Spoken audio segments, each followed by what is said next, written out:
Yo, yo, yo, welcome to Out of Pocket with RG3, hosted by your boy and the lovely, amazing 99-time All-American, Grete Griffin.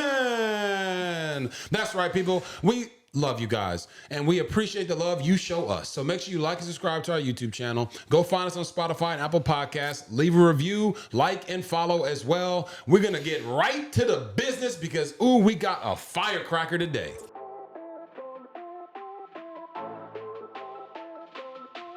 Opening drive. Lane Kiffin has set the college football world on fire. Here, let's give you guys a quick timeline of events that has happened in the last 2 months. Oof. So starting with September 24th, Lane Kiffin documentary was released, showing his coaching journey, how much he's matured and changed as a man and as a coach. Then September 27th, Ole Miss beats LSU, essentially helping Brian Kelly fired, and for a bonus, Lane Kiffin's daughter is dating LSU's linebacker with Weeks, and Kiffin made him hold that L. October 26th, a month later, LSU fires Brian Kelly and set an eye of the tiger on Lane Kiffin. November 16th to the 17th, Kiffin's family makes a trip to Florida and LSU to scope out the areas that could potentially be their new home. November 18th, reports emerged that Ole Miss's Vice Chancellor for Intercollegiate Athletics, Keith Carter, and Chancellor Glenn Boyce have given Lane Kiffin an ultimatum to decide if he's going to stay at Ole Miss or leave to coach at LSU or Florida. Also November 18th, Kiffin denies an ultimatum was issued. November 21st, Ole Miss Vice Chancellor for Intercollegiate Athletics Keith Carter and Chancellor Glenn Boyce met with Kiffin and agree an announcement would come after the Egg Bowl against Mississippi State on November 28th. Now, November 28th to the 30th was just pure chaos. Lane Kiffin and Ole Miss get into a complete PR battle of conflicting reports of what happened, and it ends with Lane Kiffin posting this statement. After a lot of prayer and time spent with family, I made a difficult decision to accept the head coaching position at LSU. I was hoping to complete a historic 6-season run with this year's team by leading Ole Miss through the playoffs, capitalizing on the team's incredible success and their commitment to finish strong, and investing everything into a playoff run with guardrails in place to protect the program in areas of concern. My request to do so was denied by Keith Carter, despite the team also asking him to allow me to keep coaching them so they could better maintain their high level of performance. Unfortunately, that means Friday's Egg Bowl was my last game coaching the Rebels. While I am looking forward to a new start with a unique opportunity at LSU, I will forever cherish the incredible 6 years I spent at Ole Miss and will be rooting hard for this team to complete their mission and bring a championship to Oxford. Lane Kiffin. And then November 30th, Pete Golding elevated to full-time head coach at Ole Miss. Do you think Lane Kiffin was wrong for leaving Ole Miss for LSU? Absolutely not. Lane Kiffin did the best thing for himself and also for his family. Anybody saying to themselves that they're going to pass up on 100 M's, 100 M's, $1 million to go coach one of the most prestigious schools ever in college football history is lying to you. And the bottom line is this. Lane Kiffin doesn't lose because whatever you think about him and his personality and his reputation, you're always going to think that. And this certainly isn't going to make you feel like he's a changed man. But he's going to go build a new program at a job that he sought after for a very long time.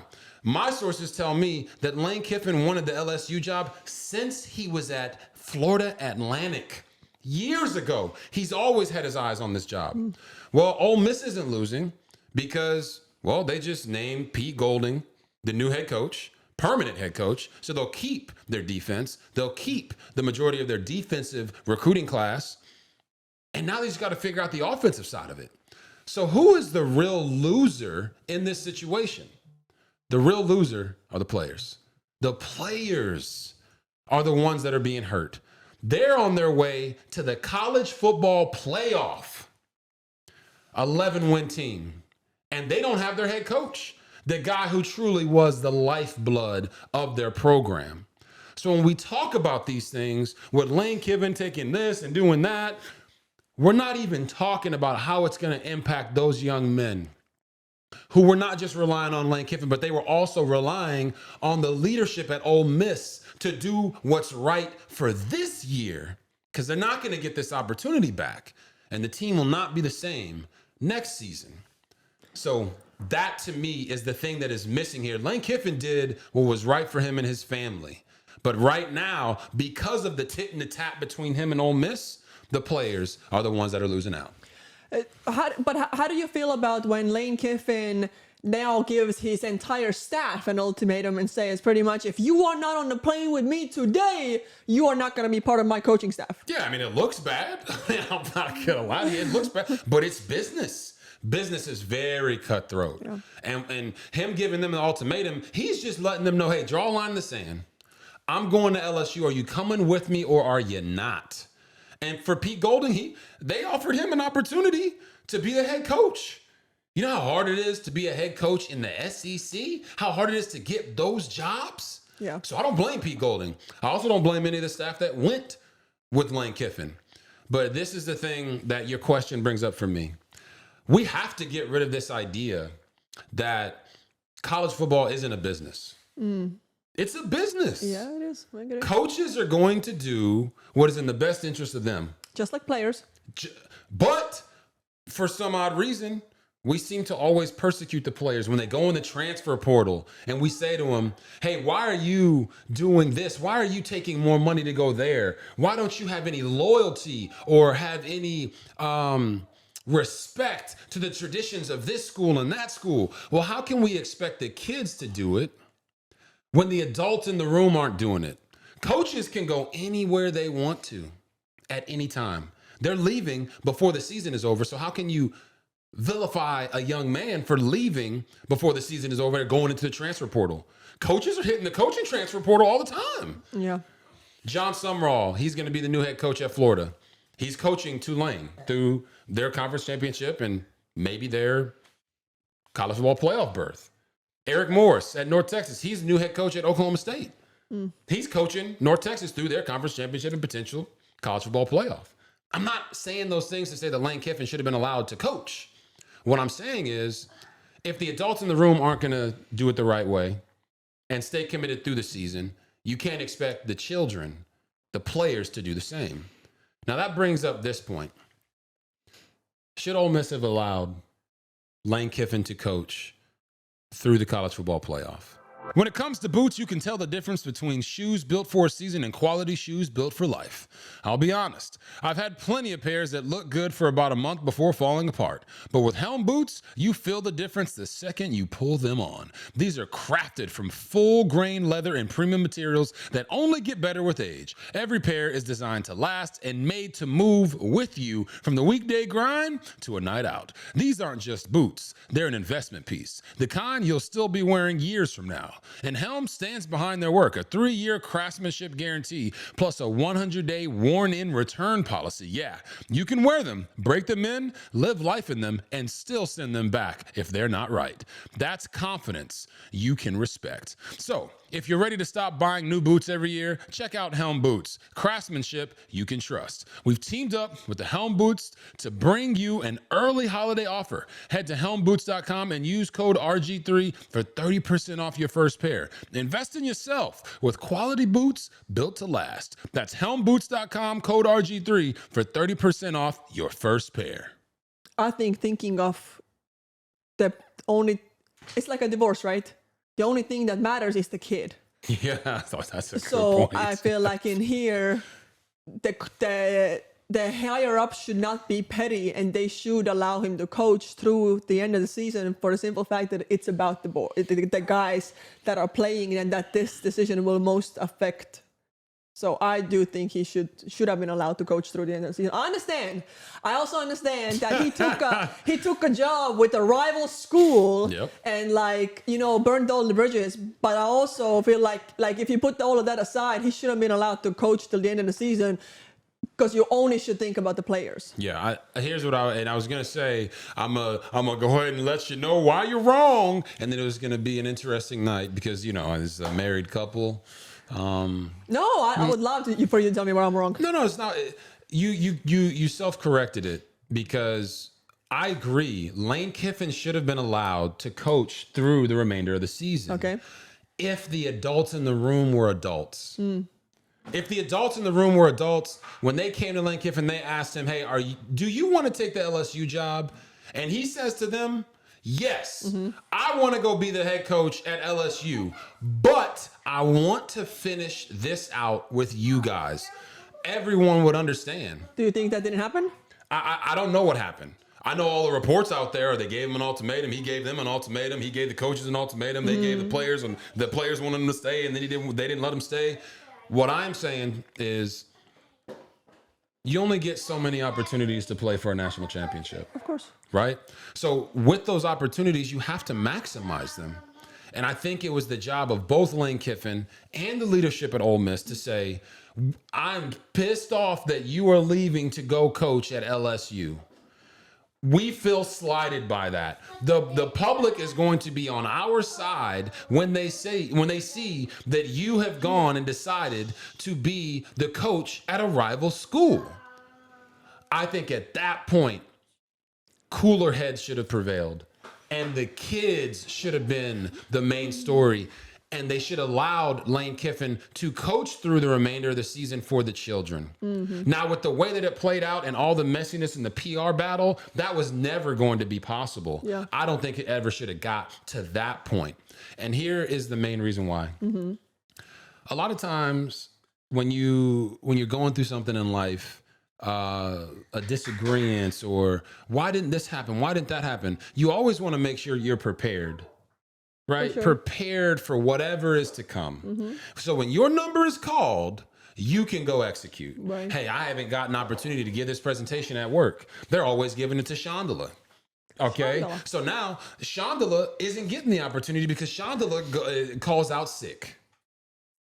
So you know what, Grete? Boom, you're up. It's your opportunity to present at your job, and this is going to make or break your career. Well, if you're always complaining about Chandala, and you're not preparing, you're not ready when your number is called. You're above reproach because you have done everything, even when it wasn't expected of you. All right. So now, when you look at it from this standpoint, Ole Miss doesn't come out of this unscathed. They don't. Because although Lane Kiffin looks bad because, he left his team before the end of the season. He's not going to the college football playoff. He's done this before. Look at what he did to Tennessee. Look at what happened at USC. Look what happened with the Raiders. All those things are true. But the way that Ole Miss could have came out of this unscathed was not turning it into a nuclear war at the end of the season and allowing him to coach in the college football playoff without the drama. Yeah. And here's why. Do you think that Lane Kiffin is leaving Ole Miss to go to LSU if they win a national championship? No. Why? Because that's doing something historic. You know what I mean? Like LSU is such a big program, such a huge program, but the fact that he did that at Ole Miss, I feel like is like means so much more, if I say that right way. And that's the SEC slogan, so good job hitting a plug for them there. Really? It just means more. I did not know that at all. But my point is, he would be out of his mind to leave and go to LSU if he just led Ole Miss to a national championship. I agree. He would be out of his mind. So out of his mind that even if he decided to stay after the national championship, no one would be like, yeah, man, that's really messed up that he left LSU hanging. I agree.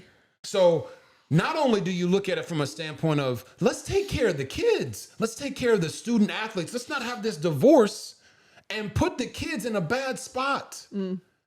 Let's let them enjoy this moment of going and trying to win a national championship. And who knows what's going to happen at the end of the season? Make LSU wait. Make LSU wait. What if they now go and win the Natty without Lane Kiffin? Now that's a different story. That's a different story. Because if I mean, come on now. If he leaves and they win the national championship without Lane Kiffin, he'll have even more pie on his face. Oh yeah. I don't know if you guys saw, but we'll show you the clip of, if we have it, we'll show you the clip of Lane Kiffin leaving. Oh, boarding his private jet to go to LSU, and he is getting booed out of his mind behind the gate. So all the fans and the people showed up to boo him on his departure. So the moment he gets out of the car, it's just like middle fingers everywhere. I mean, they're calling him all kind of names. And Yeah.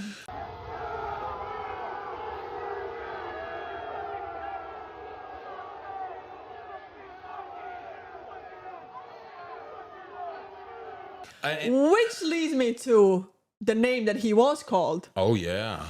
From a reporter, Ben Garrett from On 3, who's called and said, "You can't turn a hoe into a housewife," Yep. referring to Lane Kiffin. Yep. What do you think about that? Yeah, I mean, Ben Garrett's wrong. It's a fireable offense. We don't want to get people fired. We don't want to call for people's jobs. But when you're in this line of work and you're an actual reporter and a journalist, you can't use the phrase, "You can't turn a hoe into a housewife," and have it be referring to a coach. Or being referring to anything, honestly. A coach, a player. It's not that it's unprofessional Very. to a point where I understood why Lane Kiffin confronted him about it. And when he confronted him about it, he went cold turkey. He looked like he saw a ghost. And like, people are congratulating Ben Garrett because listen, college football and football in general is led by fanatics. Like, Yeah. there's fans of Lane Kiffin and there's people who are not fans of Lane Kiffin, and they're praising him. They're praising Ben Garrett for what he did. But at some point, you do have to have a certain level of decorum. And listen, we've all made mistakes. We've all made mistakes in life. But to double down on it and say it was a correct usage of the phrase is also hella unprofessional. Now, I'm not gonna lie, the memes that came out of it were pretty funny. But you cannot say that and expect one to get access to a coach, which Ben Garrett doesn't have to worry about that anymore because he's essentially a beat reporter for Ole Miss. So he's not going to have any access to Lane Kiffin. That's probably what he was thinking. He probably knew in his heart of hearts that Lane was leaving. So it didn't matter if he used that reference. But I just don't think that anyone should ever be using that phrase to discuss a coach's decision to go to another school, a player's decision to go to another school, or really anything that has to do with journalism in itself. I agree. The fact that he came up with that in reference to that is actually like genius. But like you said, like so if you're trying so out of pocket. Yeah, if you're trying to take a shot at somebody, makes sense. If you're trying to do your job as a reporter, doesn't make sense at all. I agree. You know, one thing that I will say is I do not blame Ole Miss fans. Ole Miss fans or people who are not Lane Kiffin fans, I don't blame them for being upset for him leaving. He spent 6 years at Ole Miss, built them into a perennial winner. Jackson Dart becomes a first-round pick at the quarterback position under Lane Kiffin's tutelage. They're 11 wins this year, going to the college football playoff, and they want to feel like they are wanted. Yeah. Like they're not the step cousin or stepsister or brother to LSU and Alabama and Georgia. I completely understand that. Yeah. So them being upset with Lane Kiffin, no quarrels there. But anybody at home that ain't an Ole Miss fan that doesn't understand why Lane Kiffin would leave for $100 million to coach the most prestigious school, one of the most prestigious schools in all of college football, you're lying to yourself. Yeah. This is it's a democracy. You got freedom of choice, right? Well, you can do what you want to further your career in the ways that you can. And Lane Kiffin decided for me and my family, not just the money, but the prestige that LSU provides him, it was worth it to him. Yeah. If he took less money, I would not agree with that. If Ole Miss was going to give him the exact same contract, I wouldn't agree with that. But I don't believe that they were going to match him dollar for dollar. And because of that, he took the next best opportunity. And everyone would take that opportunity in the business world. That's just the way it is. Yep. They would have matched him dollar for dollar if he waited until he won the Natty. That is true. I think. That is true. So That's my feelings on the Lane Kiffin situation. I think he did what's best for his family, took the job. I understand why Ole Miss is upset, but I do think that the one thing that has been lost in this whole conversation that's been going back and forth is the players. Let's talk gifts. Not the kind that get tossed in the drawer, but the kind that actually get used and appreciated. The holidays are coming fast, and Shady Rays sunglasses are an easy win. Every pair is polarized, durable, and lightweight. They've got a ton of great-looking, high-performance styles that hold up no matter what you throw at them. And the price? Whew, way less than you'd expect for the quality. And here's what sets them apart. If you lose or break your shade, Shady Rays has your back with their lost and broken protection. No hassle, just a solid guarantee. So whether you're picking up a pair for someone on your list or grabbing one for yourself, Shady Rays makes gifting simple. Quality build, looks great, and actually is worth it. Start your holiday gifting early by heading to shadyrays.com and use code RG3 for 35% off polarized sunglasses. Try for yourself. The shades are rated 5 stars by over 300,000 people. That's shadyrays.com, code RG3 for 35% off polarized sunglasses. The players. And then who's going to go with them?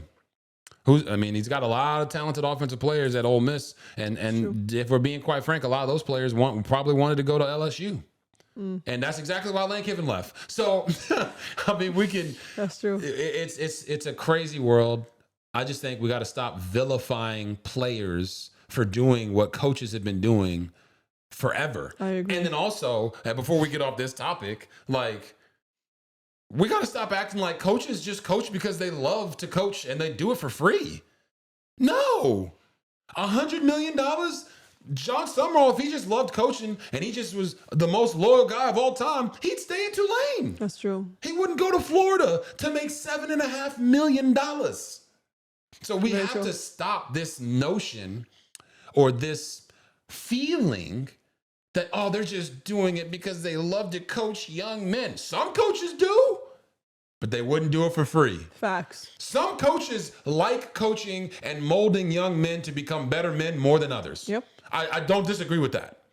But to act like they do it for free and that college football isn't a business, it's a business, people. All right, if you work at Oracle, or let's say you work at Family Dollar, and Oracle comes calling and says, we want to hire you, you're going to Oracle if they're paying you more money. It's a more prestigious business. I get off of this topic now, and let's get to the next segment.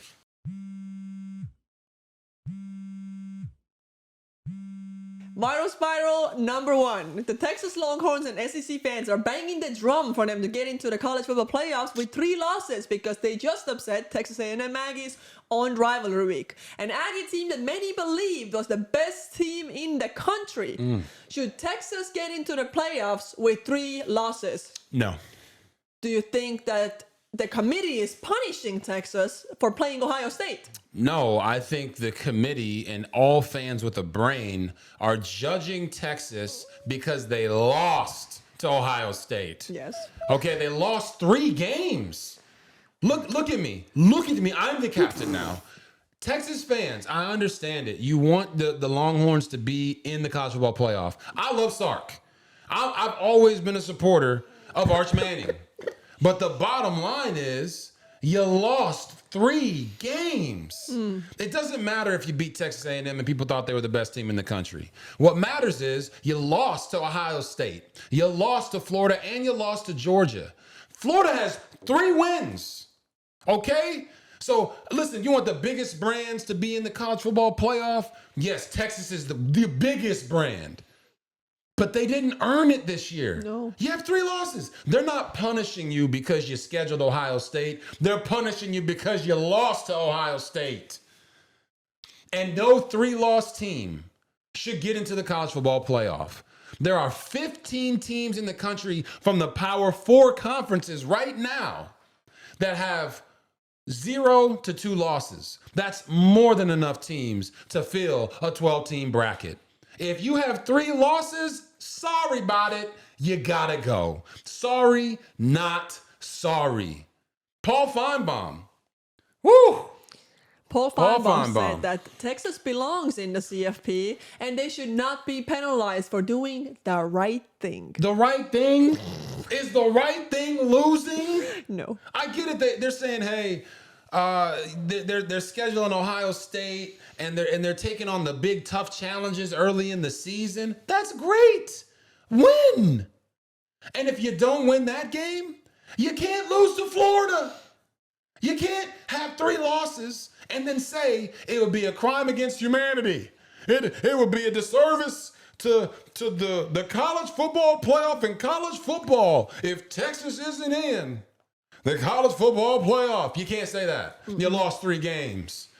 If you didn't lose to Ohio State and you won that game 10-2, you'd be in 1,000%. If you lost to Ohio State, didn't lose to Florida, you'd be in 10-2, 100%.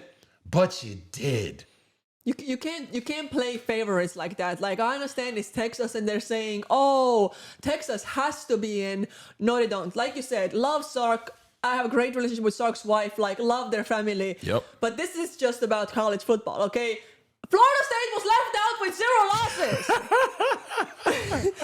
I am always going to come back to that. So how are you going to put Texas in with 3 losses when you left Florida State out when they had not lost the game all season? Mm-hmm.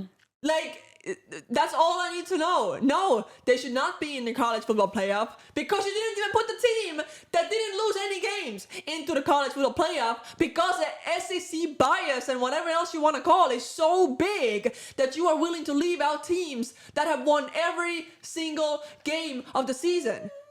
And the fact that they beat Texas A&M, but Texas A&M has had the easiest schedule of their lifetime this entire season. So I'm done. No, it's a good point. Texas A&M's schedule doesn't really look great now that they have that one loss to Texas. But the bottom line is they lost 1 game. Yeah. And if you beat who was on your schedule inside of a Power 4 conference, we shouldn't be punishing you for it. If you have less losses than a team, you should be in. They should be out. Thank you. But that takes us to Viral Spiral number 2. Viral Spiral number 2. BYU sits at number 11 in the AP poll behind Alabama at the moment, and number 11 also in the latest CFP poll. Do you think BYU has earned their spot in the college football playoff? Yes, BYU has earned its spot in the college football playoff for a number of reasons. One, they have an 11-1 record. Mm-hmm. All right, and they made it to their conference championship game with 1 loss. Any team in the Power 4 that makes it to their conference championship game with 1 loss should be in the college football playoff, period, regardless of the result. Thank you. Okay? 1 or less losses, you're in. Yes. Period. So when I see right now that BYU has been ranked at number 11 in the AP poll, and they've been sitting there at number 11 in the college football playoff rankings for weeks now, despite the fact that they have less losses than teams that are in front of them, Alabama being one of them. And I know, hey, man, Alabama's got the mystique. Alabama's got a great team. They're 10-2. They made it to the SEC championship game. But guess what? If Alabama loses in the SEC championship, they'd have 3 losses. They shouldn't be in the college football playoff. BYU has the coach, has the quarterback, has the fan base, has the ability to win on offense and shut you down on defense. They are a team that is worthy of being in the college football playoff. Yep. Let me take it even a step further. You want to talk about BYU and resumes. Let's look at this resume right here between BYU and a Texas A&M team that has 1 loss that no one is doubting whether or not they are going to be in the college football playoff. You look at them head-to-head comparison. Okay. Right now, BYU is 2-1 versus the current top 25. Texas A&M is 1-1. BYU has 6 wins over bowl-eligible teams. A&M has 5.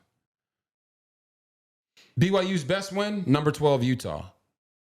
A&M's best win, number 9, Notre Dame. And their worst loss is BYU lost to Texas Tech on the road, number 5 in the country. Yep. A&M lost to number 16 Texas on the road. So when you look at that by itself, BYU already has a better resume than A&M, who is ranked ahead of them, and 3 or 4 other teams that are ranked ahead of them. It's why I have BYU sitting at number 6 on my list, because that's where they should be. And the reason that I say that At some point in college football, wins and losses have to matter. You want to take a shower? I feel you. I want to wash off some of this bias that's been going on in the rankings as well. BYU is the definition of a team that wins and losses have to matter. If you are in a Power 4 conference and you have less losses than a team that is also in a Power 4 conference, you should be ranked ahead of them. Why? Because if it's the Power 4, then you're saying that each and every one of these conferences is worthy of being a power conference. You don't get to say a 2-loss SEC team or a 3-loss SEC team is better than a 1-loss ACC, Big 12, or Big 10 team. You don't get to do that. No. Otherwise, we got to start calling it the Power 2. Yeah. If it's just going to be the SEC and the Big 10 that is more heavily weighted in the rankings, then just call it the Big 2. Big 2. But right now, it's not called the Big 2. It's called the Power 4. So BYU has taken care of business inside of its Power 4 conference. They should be in the playoff. Period. You say, well, if it's a neutral field and they line up, who are you picking to win? BYU, Alabama, Georgia, Oregon? I don't know, people. That's why the game is played inside the lines. Mm-hmm. You earn the right to get on that field. And the right is not determined based off the patch that you wear on your chest. So the conference that you're in. Wins and losses have to matter. BYU should be in because they've won the games on their schedule in a Power 4 conference. Stop the persecution of the Christians, man. Come on. That's good.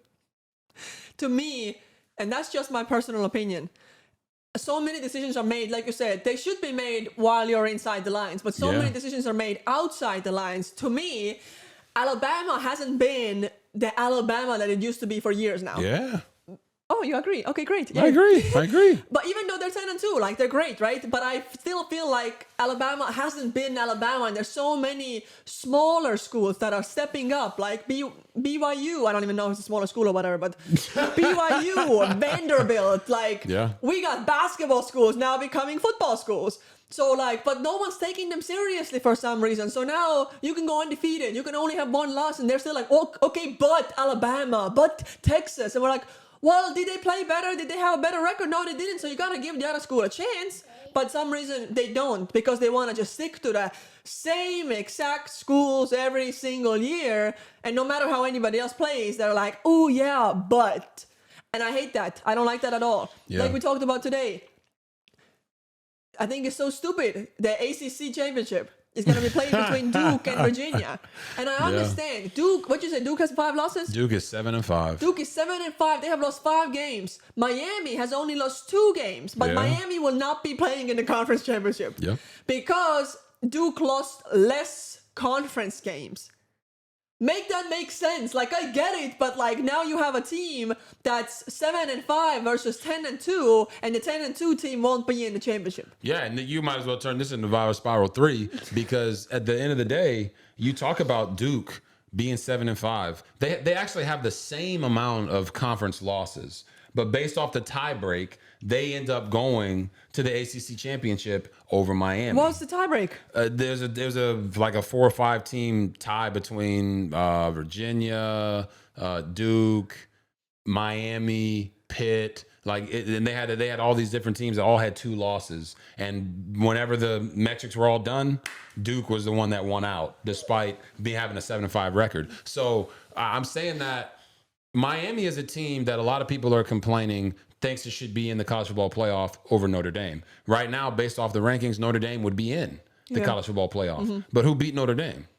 Miami. Miami beat Notre Dame, and guess what? They both had the same amount of losses. So there's no real defined criteria for how these teams are getting into the college football playoff. Who's making the decisions? Because somebody needs to reevaluate that, because that makes no sense. Yeah, it's a committee that is putting this together, and it's like, you know what? Instead of just saying, all right, listen, if you lose more games than the other teams in the Power 4 conferences, you're going to be ranked lower than them. Thank you. And then when you are right there and you all have the same records, now we can piece together strength of schedule, strength of record, best win, best loss, and we can do all those metrics. But it doesn't make sense when both teams have the same record and one team beat the other team. And trust me, love Notre Dame. Yeah, love Marcus Freeman. I think Jeremiah Love's one of the best players in the country. Agree. But right is right. And right now, the ACC is at risk of not getting a team into the college football playoff if Duke wins the ACC championship. They would be 8-5. And I already told you, no 3-loss team should be in the college football playoff. So damn sure no 5-loss team should be in the conference. I mean, should be in the college football playoff. Yeah. Because now you're at a situation where this week we're going to be at the Mountain West Championship game. Mm-hmm. That's between Boise State and UNLV. If UNLV wins the Mountain West Conference Championship and Duke wins the ACC Championship, we're going to get 2 Group of 5 teams in the college football playoff. That's crazy. I love it. I love parity in college football. But that would mean the winner between North Texas and Tulane goes to the college football playoff in that highest ranked Group of 5 because I think they would jump James Madison University. But if James Madison then wins their conference championship and Duke wins the ACC championship, James Madison is in. Wow. I mean, it's honestly, it's crazy. And the reason is you take the 5 highest ranked conference champions. So now if Duke wins the ACC championship and they're not ranked, JMU and another Group of 5 team should get into the college football playoff. If JMU loses, North Texas or Tulane wins, then you're talking about UNLV. If they win, they'd be 11-2, and they would also have a great opportunity to get included in the CFP. That would literally throw college football on its head. Oh, yeah. and there would be some changes because the SEC already wants 5 schools in. Heck, they want 6 now. But there would be some changes. And honestly, I think it would be the most beautiful thing for college football. I know Virginia. Absolutely. Why do you think that? Because, like I said before, like the committee only wants the big school, and you see it every week with the rankings. The big school loses. They don't fall in the rankings. Nope. The big school loses the second week. They might fall 1 spot, if that. The big school loses the 3rd week. They're still freaking there. Yep. You got the smaller school or the rest, whatever. Paul Feinbaum just used less relevant school loses, and they are down 10 spots. They are down 7 spots. Yep. What sense does that make? Stop freaking just stop. What's the word that I'm looking for here? Chasing the money. There you go. Stop chasing the freaking money. Like we get it. College football is a money-making business. You know who makes the most money? The biggest brands. Yep. So you know why the biggest brands are always ranked the highest when the preseason rankings come out? Because they want to give the biggest brands the best opportunities to get into the college football playoff. And they want to keep the relationships and whatever else, but it's BS. It's the truth. The truth of the matter is they want those teams in because those teams have the biggest fan bases. More people know about those teams. More people know those teams' coaches and those teams' players. And what I'm saying is I'm not telling it to you to be like, man, you should really hate this. I'm just saying understand the game that's being played. Yeah. And if you can understand the game, you can win. Right? That's why Lane Kiffin left to go to LSU because he knows every single year LSU is going to have an opportunity to be ranked higher than Ole Miss when the preseason rankings come out, no matter how bad they play the year before. That's just the truth about it. So when we have these frustrations, is to say, just win. If you're in a Power 4 conference, just win your games. Yep. I'm looking forward to a very exciting conference championship week. Because there's so many possibilities. Our game is on Friday. Fox, right on Big Fox in Boise, Idaho. We're going to be with the blue turf. It's going to be a blast. Come check us out. Because that game could truly determine what happens in the college football playoff and who's in and who's out. Now that we're done yelling for 30 minutes, we are 2 weeks out from our Heisman Trophy ceremony. So let's hear our Heisman list for what? The second final time? Yeah, second final time. Might be the final time. I don't know. Let's hear it. But here's where we are with the Heisman list. Right now, I got Jacob Rodriguez still at number 1. You know what I'm saying? Right here, got him on the shirt. He's still having an amazing year. When you look at his numbers in comparison to Manti Te'o's when he was the Heisman runner-up, I believe Jacob Rodriguez at a minimum should be in New York. He's number one on my list to win the Heisman because I believe Texas Tech has the best defense. He's the leader of that defense, and he has the numbers to truly back it up. When you look at a tackle's perspective, Manti Te'o 103, Jacob Rodriguez 104.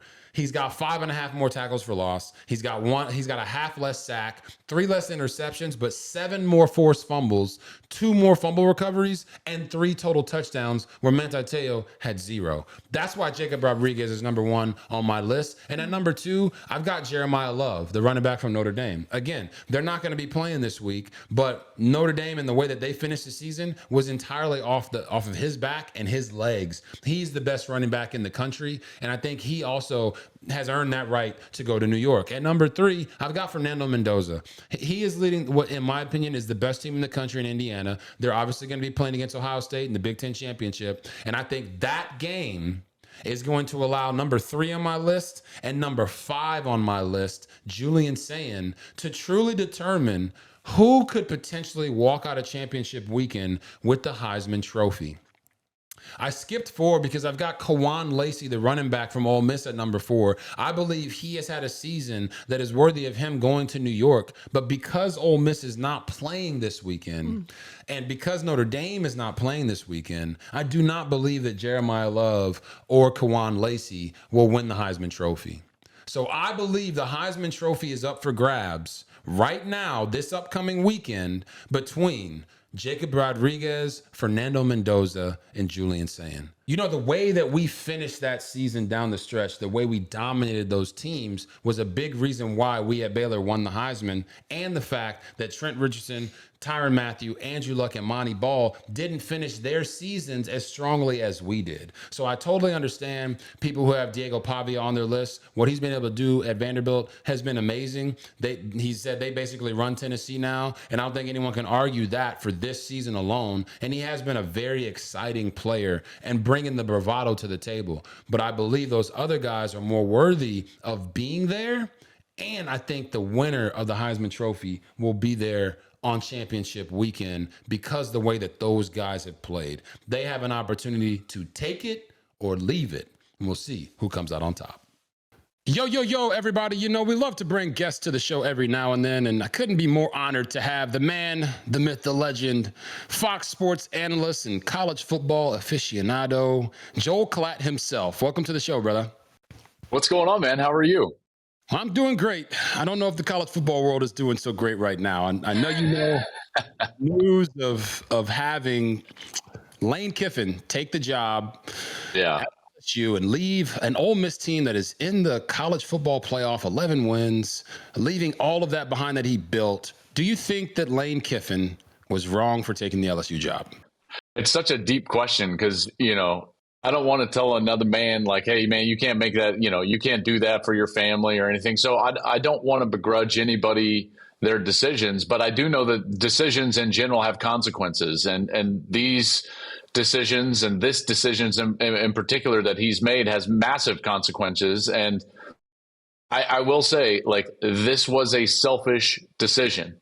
And he's leaving a lot of people in a terrible spot. And more specifically, a team that he stood in front of and asked for buy-in and commitment and asked them to lay down themselves for the greater good and for something bigger than themselves. As you know, man, we've sat in locker rooms our whole life.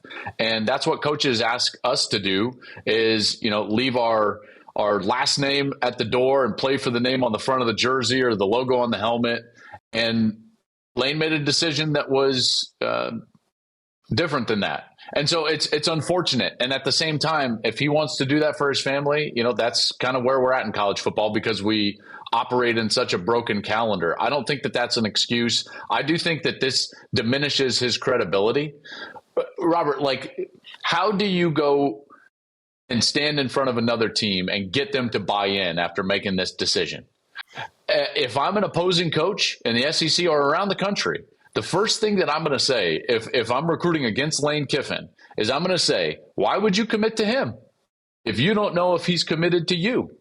That would be my line. And, and I think that that's right. So, man, there's so much there because I don't disagree that it was a selfish decision. We just heard Deion Sanders come out recently and say we got to stop sugarcoating it with a lot of these guys, player-wise, that go to different schools and into the transfer portal every offseason because it's about the money. It's a money decision. When you say the credibility standing in front of the team, do you not get the feeling that this LSU job is like the end all be all for Lane? And if it doesn't work at LSU, he won't be standing in front of a big time Power Four or especially a prestigious college football program as the leader of them. He'll have to go back down to try to claw his way back up. Do you not feel that makes it a little bit different on his side when you get it compared to John Summerall going from Tulane to Florida, Eric Morris going from North Texas to Oklahoma State? I do agree with that, right? Like when you're moving up, I think it's a different conversation, and even the players have an understanding of that. When Summerall is standing in front of, they're kind of like, yeah, hey man, we get it. The resources are totally different.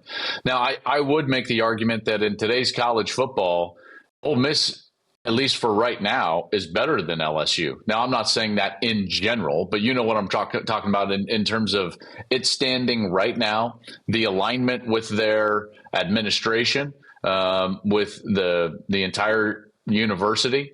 I think LSU probably has committed something from a financial resource, not only to Lane, but also to the program that maybe is above what he was getting or could get at Ole Miss. And I understand all of those things. I would still, in college, this might be kind of the last rung of the ladder. But again, if I'm an opposing coach, I'm going to say, hey, what happens if the Cowboys call Lane Kiffin?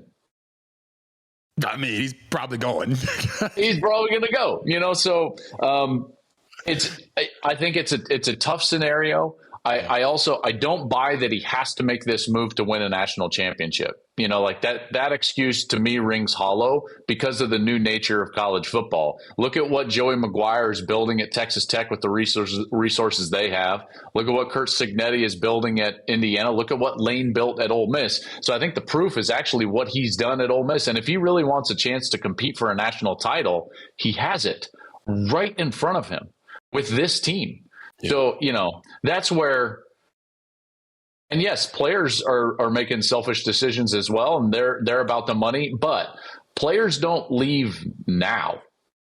We haven't seen a quarterback say like, oh yeah, I led my team to the playoff, but before the playoff, like, peace guys, like I'm out of here. Right, I'm with you. I believe that the adults in the room did not adult during this situation. Lane is making the decision to go and do what's best for himself and his family, going to LSU. It's a dream job for him. He wanted it. Ole Miss, at the same time, whether or not they gave him an ultimatum, they did force the issue for him to make that decision. And I believe that was well within their rights. But I think the people who are getting forgotten in all of this is the players.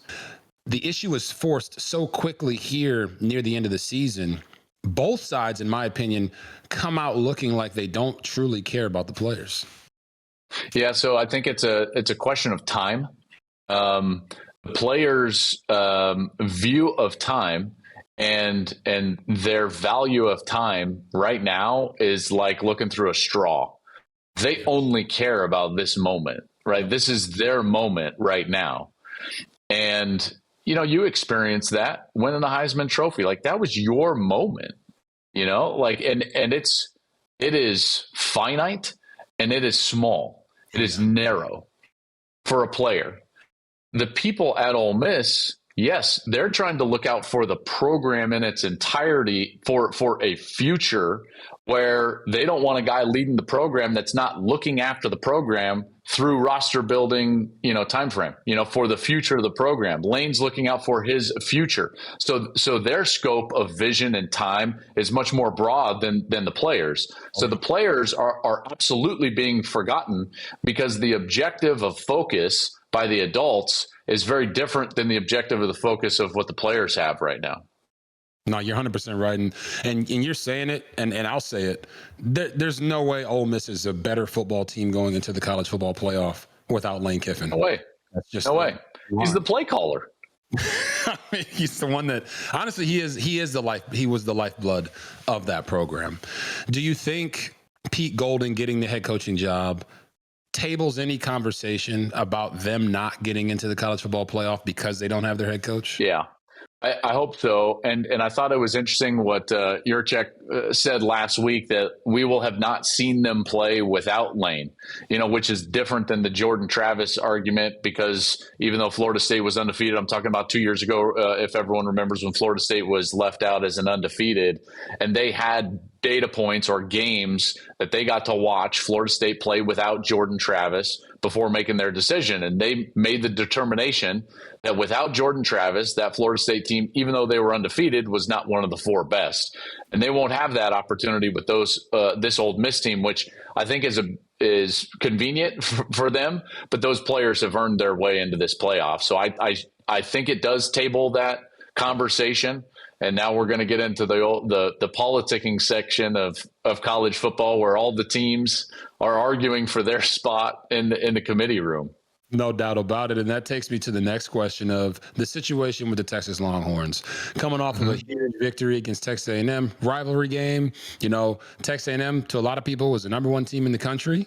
I had it at number 3, but bottom line is Texas gets that win, and it's probably one of the more impressive wins throughout the entirety of the season. Do you think that Texas deserves or has earned a spot in the college football playoff? That's very tough. Let me just broadly make this before I say anything specifically about Texas, Robert. Like when we used to be arguing in the 4-team playoff era. And by the way, sorry, another preface. I'm not saying the 4-team was better. So this is just an observation. Right. When we were in the 4-team era, we had arguments between 2 to 3 teams, maybe 4 max, that were arguing for that 4th spot. And they all had really good cases. Like these were really good elite level teams with maybe a loss, maximum 2. Well, this is why I don't think that the answer or the solve for what we're seeing now is just more expansion. Because as you expand, then the group of teams that have an argument for that spot or the last few spots on the bubble expands. And so now we're talking about 4 to 6 teams that think that they all have an argument for this. And guess what? The arguments are much more flimsy, much more flimsy. And the teams aren't as good. And so every team is going to lean on some, through line of a propaganda argument that they can concoct. Because listen, I've gotten all the emails today from all the different SIDs. I'm sure you've got them too. The text messages. Hey, well, this is our argument. This is our argument. We've got this many wins against teams, and ours happened when they were ranked, and this is not. And I mean, it's like I can't even make sense of it all, because they're all arguing. They all believe that they have a case, but the problem is that they all have giant blemishes. Hey, Texas, don't lose to Florida. Period. You know what I mean? That's a tough one, right? Like Miami is sitting there pounding the table, and maybe rightly so, because they beat Notre Dame. Yeah. Don't lose to Louisville and SMU, who just got beat by Cal. So does Texas have an argument? Let me get back, and I want to answer your question specifically. Do they have an argument? Yes, they have an argument. Is it a good one? I'm not sure.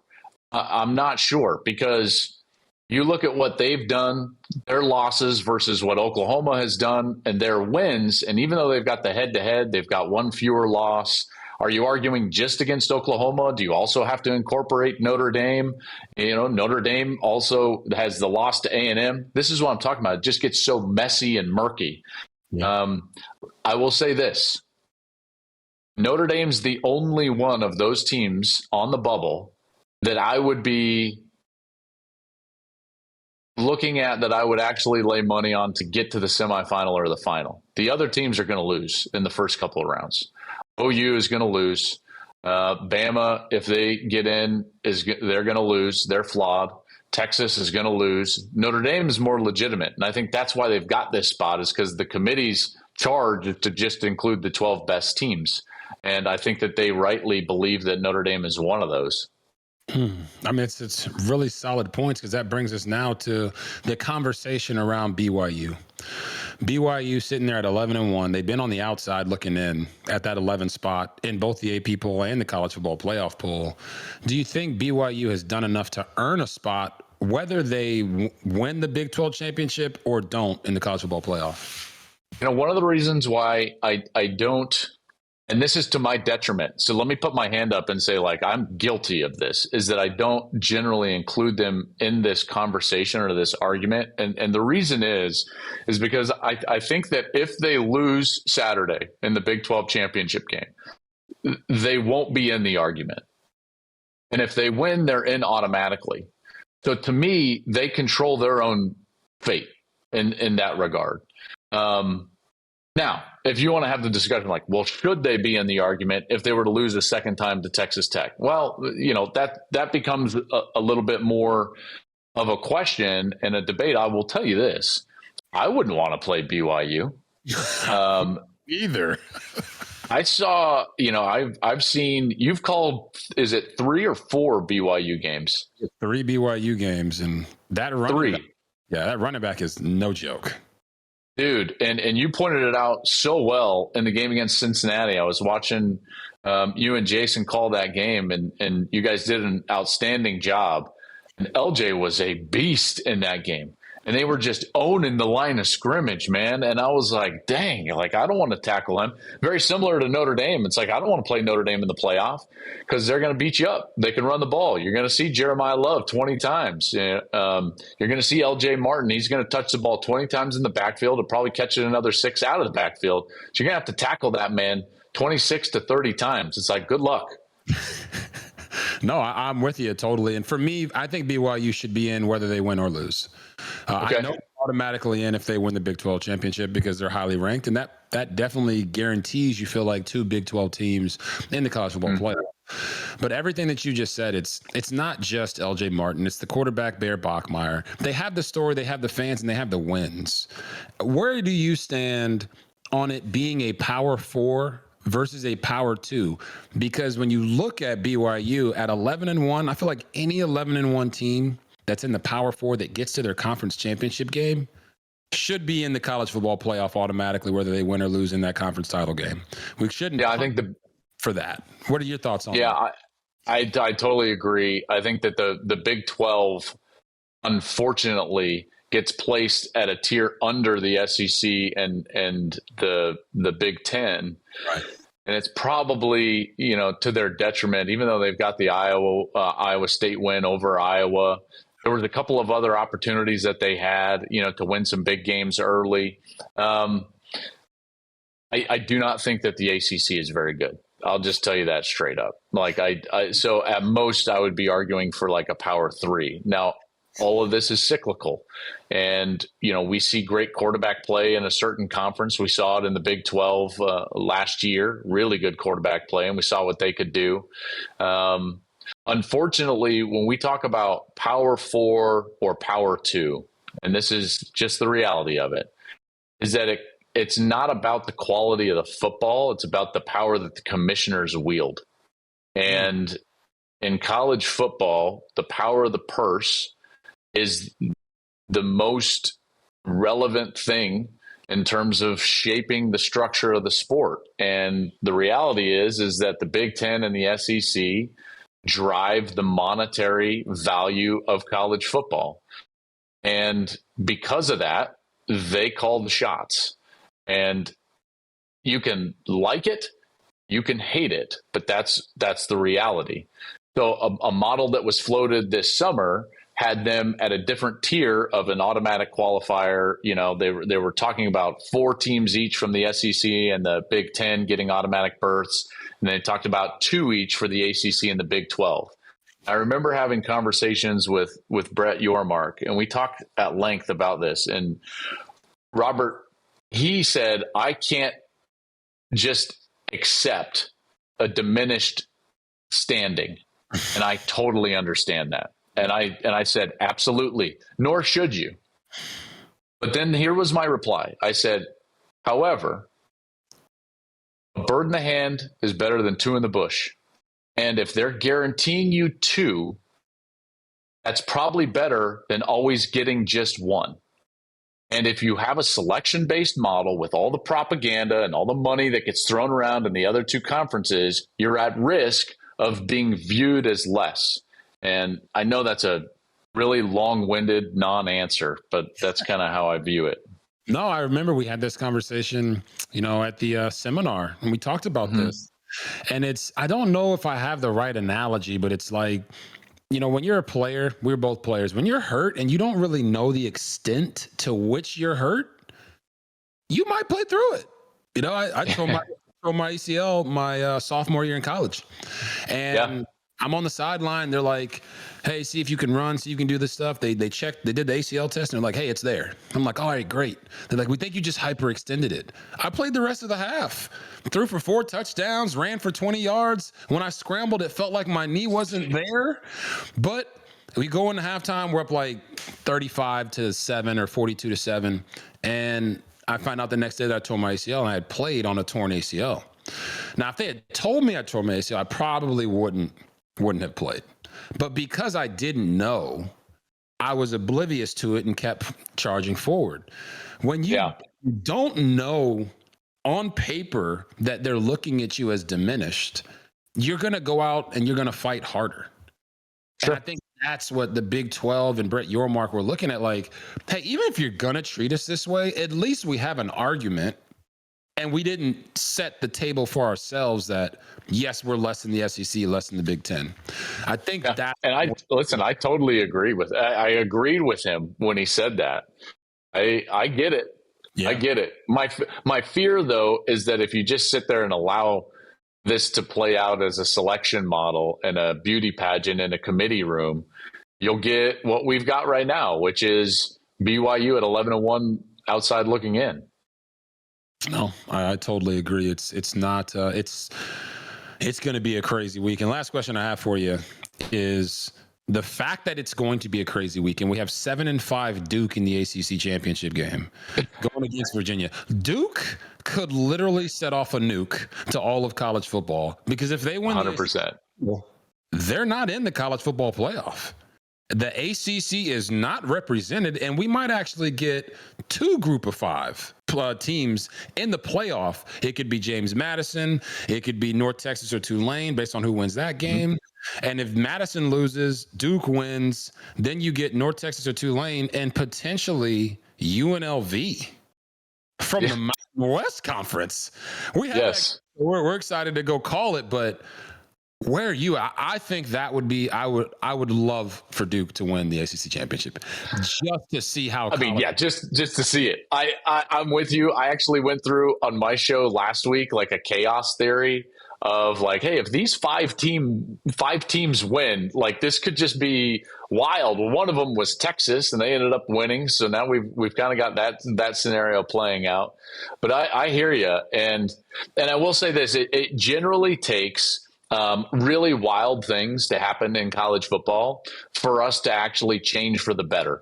We wait until the car accidents happen before we start to like actually change anything in our sport. There's very little foresight and vision in college football, partly because there's just too many people. There's no one looking over the whole sport. I mean, Robert, you and I could probably talk for 2 hours on this show about that, right? But as it relates to Kiffin and his decision, that's going to promote us to take a hard look at the calendar and where we compete and where we roster build. That's probably a good thing. So we're going to use this car wreck, right? A coach leaving a playoff team to address what is a clear problem in college football. Yep. Duke potentially winning the ACC and us realizing that, like, hold on a sec, like, what is going on? The ACC is not represented in a 12-team college football playoff is a car wreck that will then spur us toward a model that I think will define the path to access to the college football playoff for every single conference and every single team in the country.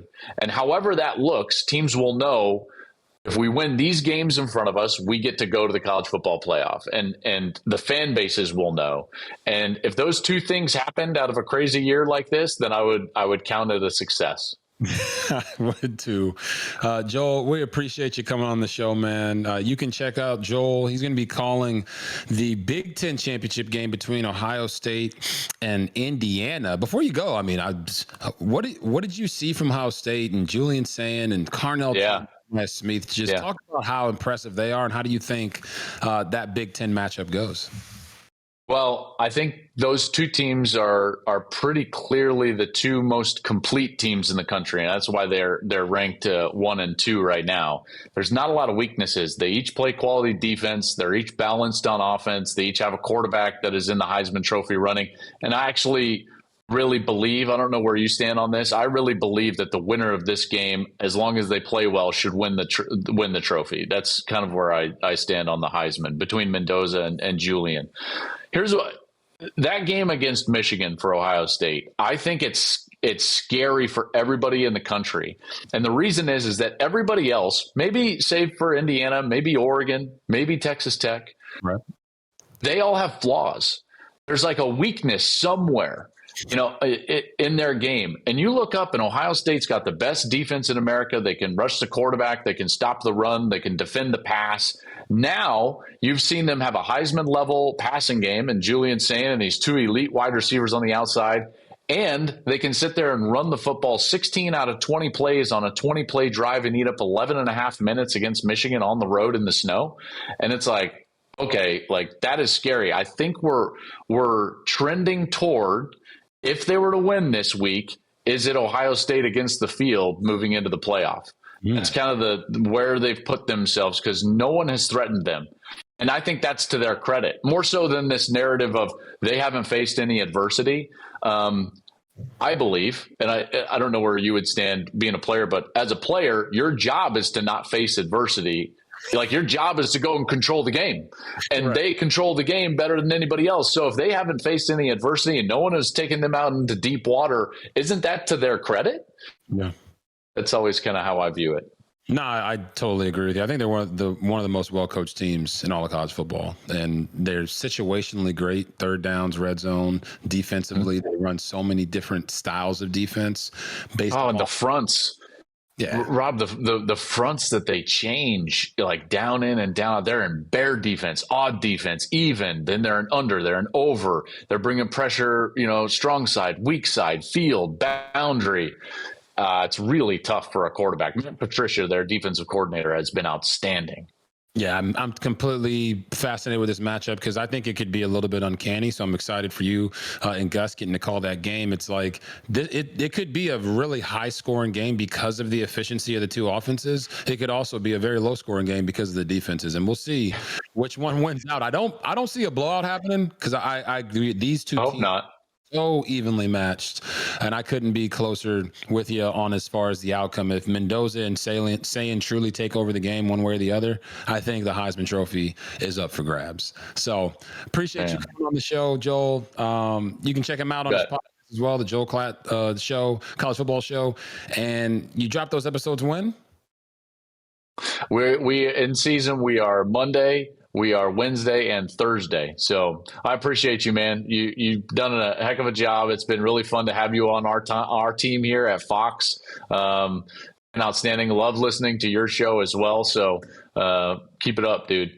Appreciate you, brother, and thank you for being a great teammate, man. It's been a very fun year for me being with you guys and being able to call you family. Thank you for welcoming me with and being awesome. Appreciate you, brother. Awesome, dude. Later. Well, that's our show for you today. Thank you for joining us at Outta Pocket with RG3, hosted by your boy and the lovely, amazing 99-time All-American Grete Griffin. We love what we do, and we love doing it with you guys. Make sure y'all like and subscribe to our YouTube channel. Go find us on Apple Podcasts and Spotify. Like our page, follow our page, leave a review, and let us know in the comments who you want us to bring on the show next, because we got some juicy stuff coming down the pipe, and we also have some amazing ideas that we want to go out and execute. But we can't do it without your support. And we promise you, we look forward to giving it back to you guys in the future tenfold. We'll see you guys next time. God bless. Peace.